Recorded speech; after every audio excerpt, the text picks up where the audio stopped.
Okay, I am here with Andrew Hemingway, who just gave a presentation about the New Hampshire Republican Leadership Institute. And Andrew, it's all about data, isn't it, from what you were saying? It really is. I mean, we just saw from 2008 and in 2012, presidential elections really highlight that. But even as you work down the level from the congressional to the local levels, state senators, state reps, you really start to see how important data is.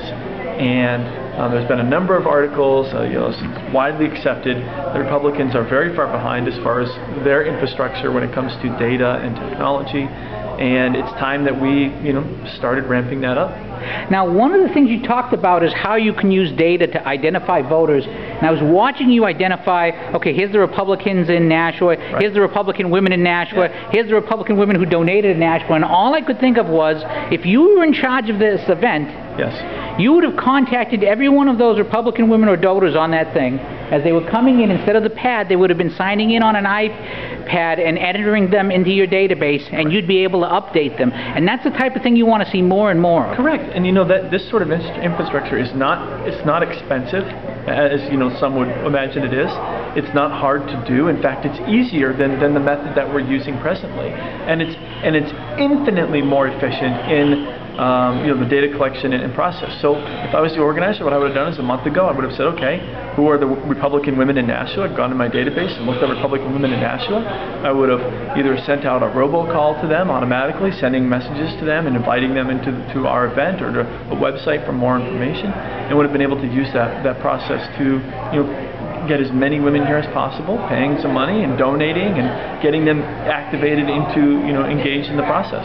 Now, two things you mentioned that also jumped out at me. You said that in New Hampshire this is possible, but in a lot of other states the data is kind of held by large consultants. Is this a question of just protecting their money base, or is this? I mean, essentially that's what it is. But the states really protect the data and who it goes to and how it goes to, and a lot of times in a lot of states the GOP uses it to pick their candidates. I mean, this is one of the disadvantages that sometimes candidates outside the establishment face, in the sense that they're not able to access the data that establishment candidates are allowed to.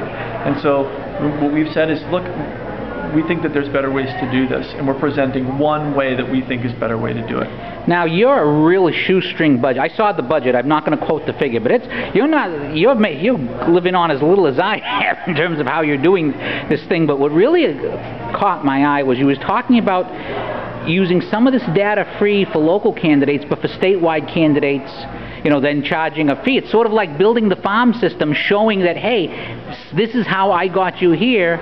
Yeah. And now we can take you to the next step. Yeah, and so we wouldn't necessarily be charging a fee from the organization, but what I said was that we would be, when a statewide candidate or federal candidate came, we would be willing to sit down with them and talk to them and figure out a way, because of the amount of resources, being able to accurately service a campaign, we just want to make sure that we have those resources in-house in order to be a service to them. And how have the Democrats managed to get ahead in this? Were Republicans just not thinking differently, or is it more of a question of victory versus capitalism? No, it's a completely different process. Look, the Republican Party today is run from the top down, and we know that socialism doesn't work, and that's the model we've adopted in the Republican Party at this point.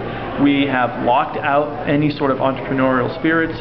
We've locked out individuals at the grassroots who come up with ideas, and we've locked out them from trying to say, hey, look, I've got a new product or a new idea, a new way to do something. We've locked them out. The Democrats, 5 years ago, 6 years ago, they said, hey, anybody out there have some good ideas? Bring them to the table. Let's figure this out. That's how they found NGP Van. That's why when you look online, you see a multiplicity of tech providers on the Democrat side and hardly any on the Republican side. And Andrew, if people want more information, and believe me, especially if you are a candidate in New Hampshire, I saw this presentation. I tweeted out that it was the best presentation on the subject I've ever seen. You want this information. Where do you find it? You can go to New Hampshire, so nhgopleaders.com is our website. Or, you can email me at firstinthenation@gmail.com. They're talking about finding young, dynamic leaders for the GOP. People, this is it. This is it. Andrew, thank you very much for your time. Thank you.